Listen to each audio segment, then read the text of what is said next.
हे आणि हे शेत कसलं आहे, हे बाजरी आहे लावलेली आणि इथे कढीची भाजी वगैरे पण आहे, कारेला पण लावलेला आहे पण कमी कमी जागेवर. आणि तुम्ही म्हणता ना आज कसं काय लाईव्हला शेतामध्ये कसं काय टपकली, तर आपण सरपण घ्यायला आलो होतो ना, आपण मावशीच्या शेतामध्ये आलो बाजूला, म्हणजे तर शेजारी मावशी आहे त्यांच्या. तर किती सुंदर वातावरण आहे ना, सगळं बघा सगळीकडे हिरवं हिरवं. तर मला तर खरंच शेतामध्ये एवढं करमतं ना खूपच जास्त. मी 2-3 रील्स, माझे डोळे बघून तुम्हाला तर कळलंच असेल, 2-3 रील्स रडू रडू बनवलेले आहे. आणि कढीची भाजी तुम्हाला दाखवते मी. हे बघा,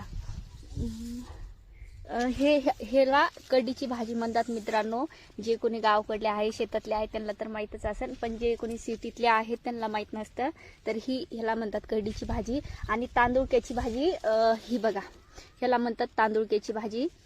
तर जे नवीन आहेत म्हणजे तर सिटीमधले आहेत लोक, हे त्यांना सांगता ना, तर तुम्ही म्हणता आम्हाला माहीत नाही का, आम्ही गावकडलेच. तर राग देऊ नका कोणाला, फक्त माहिती देते मी. आणि तांदूळक्याची भाजी पण खूप छान लागते. ह्याच्यामध्ये फक्त लसूण आणि मिरची टाकून बनवायची, बाकी काय नाही. ह्या भाजीचं नाही माहीत मला कसं बनवतात, पण ही माहीत आहे मला.